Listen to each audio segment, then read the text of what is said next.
우리의 모든 염려를 맡길 수 있는 하나님이 계셔서 오늘도 감사합니다. 하나님 말씀 앞에 서게 되어서 여러분 모두를 축복하며 오늘 말씀은 사도행전 27장 20절과 21절입니다. 여러 날 동안 해도 별도 보이지 아니하고 큰 풍랑이 그대로 있음에 구원의 여망마저 없어졌더라. 여러 사람이 오래 먹지 못하였음에 바울이 가운데 서서 말하되 여러분이여 내 말을 듣고 그레데에서 떠나지 아니하여 이 타격과 손상을 면하였더라면 좋을 뻔하였느니라. 아멘. 오늘은 인생의 광풍이란 주제로 말씀을 같이 나누도록 하겠습니다.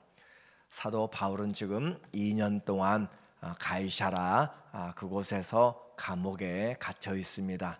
그렇지만 그의 열정 또 예수님에 대한 사랑, 복음이 그 안에서 멈추지 않고 식지 않고 오히려 더 계속적으로 로마로 향하여 가야 된다라고 하는 그 비전이 그를 부르고 있어요. 그래서 신문을 받더라도 그는 감옥 밖에 자유한 왕이나 총독이나 고관들에게 내가 이렇게 결박된 그 노예는 다 나와 같이 예수님에게 눈을 떠서 어둠에서 빛으로 사망에서 생명을 얻고 사단에게서 하나님의 나라에 하나님의 나라로 그리스도의 나라로 그렇게 소속이 변경되기를 바라는 그런 담대한 소망을 증거하고 있습니다.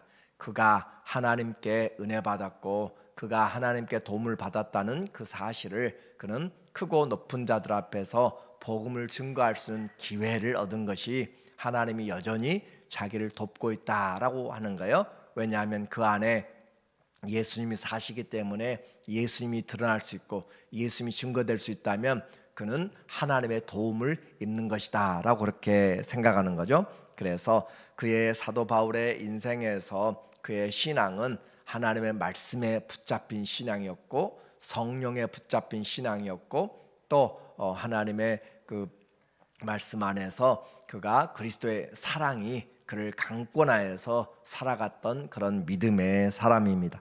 바울은 이제 로마로 향하여 좋은 길 얻기를 간절히 바랬지만 죄수의 몸이 되어서 이 로마로 압송되고 있는 장면이 오늘 27장의 내용이에요.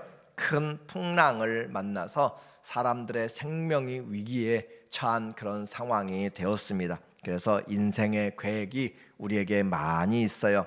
그렇지만 강한 바람 그 가운데 이력 편주같이 떠 있는 그런 모습을 볼 때 우리는 정말 무능함을 알게 됩니다. 집채만한 파도가 계속적으로 밀려오고 해도 달도 별도 아무것도 보이지 않는 깜깜한 가운데 광풍이 불고 있는 것, 이것이 바로 인생인데 왜 이런 일이 일어났는가? 오늘 본문에서 사람들의 말을 들었기 때문에 그래요. 바울이 27장 9절에 말합니다. 여러 날이 걸려서 금시가는 절기가 이미 지났으므로 지중해 나라는 10월 금시가는 날이 지나게 되면 바다가 얼어붙는 상황이 되어집니다. 그래서 지났으므로 항해하기가 위태한지라.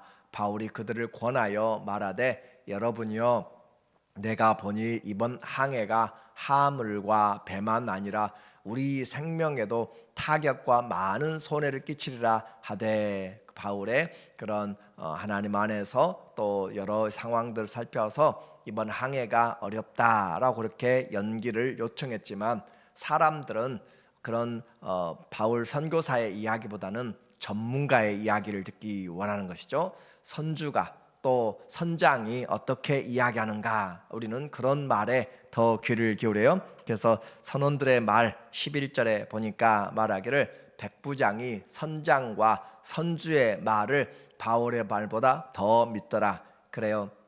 바다를 잘 아는 사람들이죠. 경험이 많은 사람들이에요. 그래서 그들의 말을 듣는 것은 지혜로 필요합니다. 그러나 우리에게 인생을 주장하는 그분은 하나님이시다라고 하는 것이죠. 그래서 그들의 이 말을 듣고 이 백부장은 그들을 배에 태워서 가고 있습니다. 그 항구가 겨울을 지내기에 불편하므로 거기서 떠나 아무쪼록 베닉스에 가서 겨울을 지내자 하는 자가 많으니 베닉스는 그레데 항구라 한쪽은 서남을 한쪽은 서북을 향하였더라. 그래서 이 바울의 일행을 태운 배가 갈샤라에서부터 시작해서 드로와 또 구브로를 지나서 니도를 지나서 이제 그레데까지 내려오게 되었어요.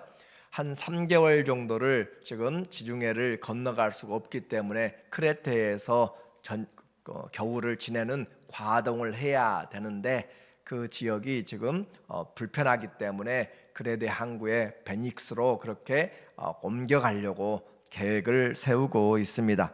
그래서 그들의 말처럼 날씨가 지금 괜찮고 조금만 올라가면 괜찮겠다 싶어서 출항을 했어요.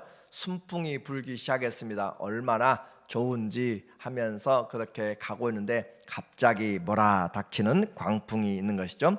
우리는 내일 일을 알지 못합니다. 13절에 보니까 말하기를 13절 말씀에 남풍이 순하게 불매 그들이 뜻을 이룬 줄 알고 닻을 감아 그레데 해변을 끼고 항해하더니 섬 옆으로 붙어서 이제 또 북쪽으로 올라가는데 얼마 안 되어 섬 가운데로부터 유라굴로라 하는 광풍이 크게 일어나니 배가 밀려 바람을 맞추어 갈 수 없어 가는 대로 두고 쫓겨가다가 그래요. 이 누가는 바다에서 일어난 상황들을 아주 자세하게 설명합니다.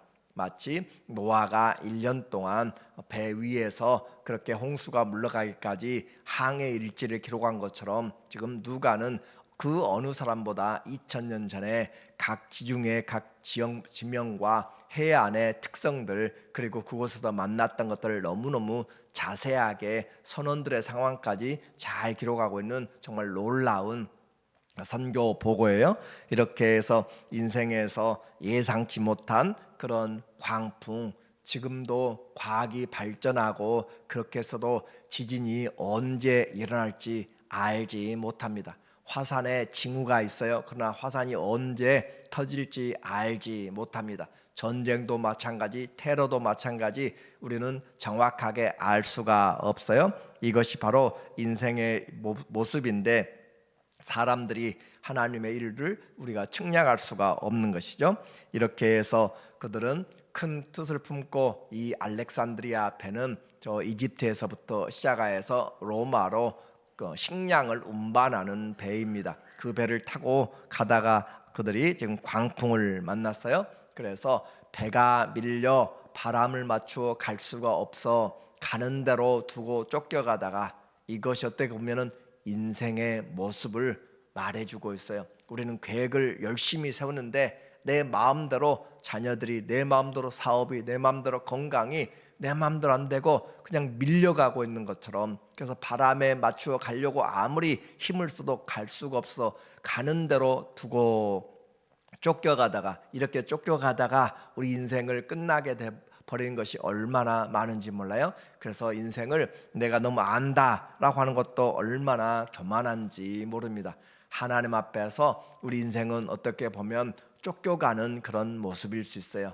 그래서 그와 같은 인생에서 우리가 붙잡아야 될 인생의 광풍을 만날 때 어떻게 할 것인가, 그것은 너무너무 중요한 이야기예요.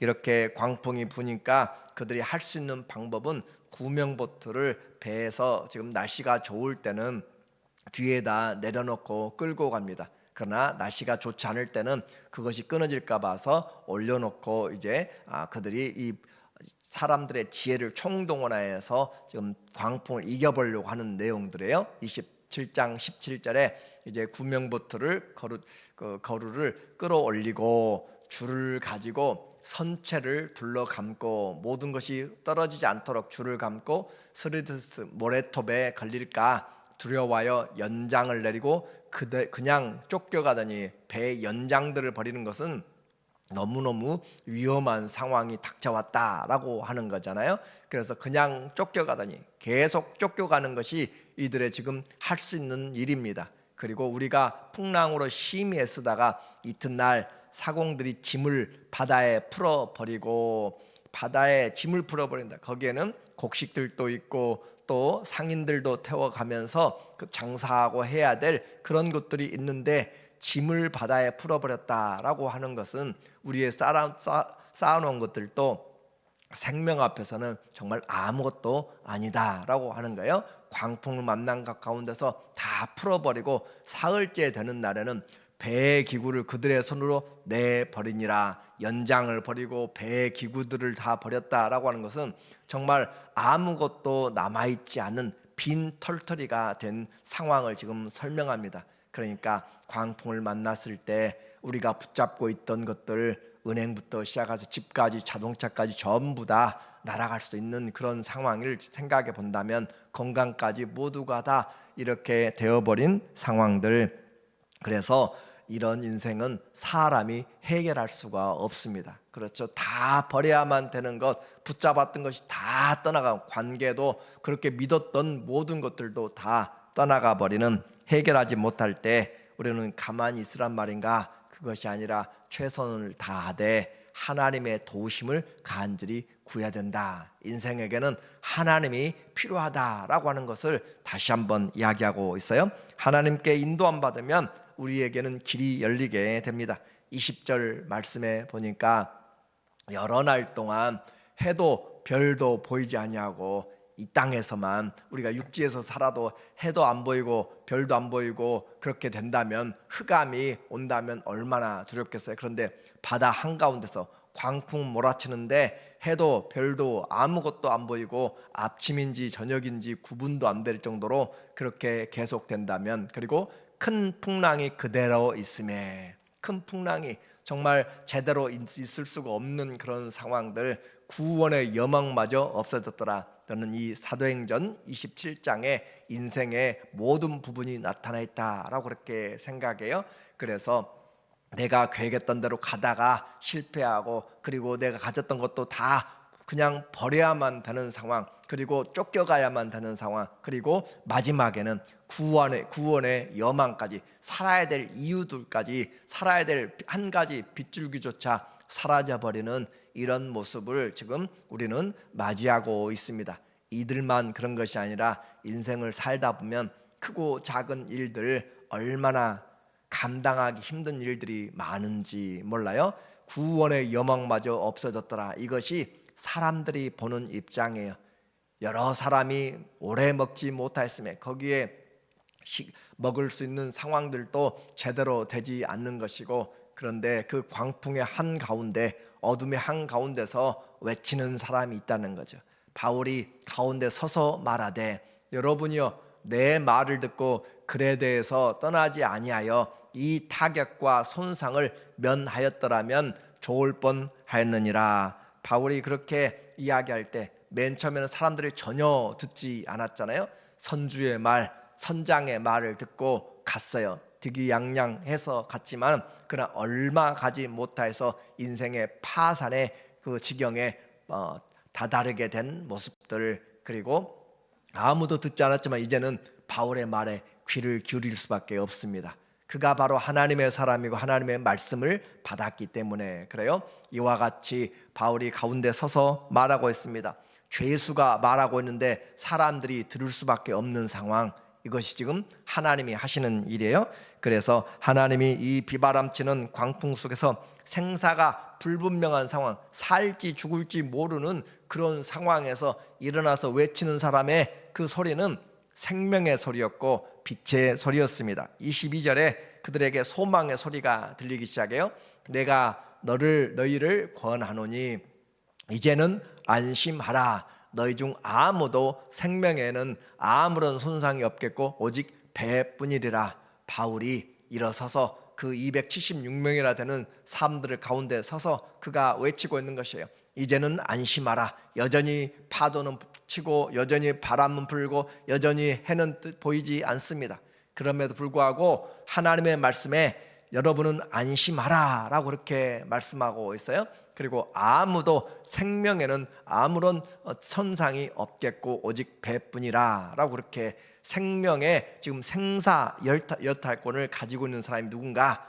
바울의 메시지였어요. 그러므로 하나님의 말씀이 그들에게 들려졌을 때 그들은 어떻게 할 것인가?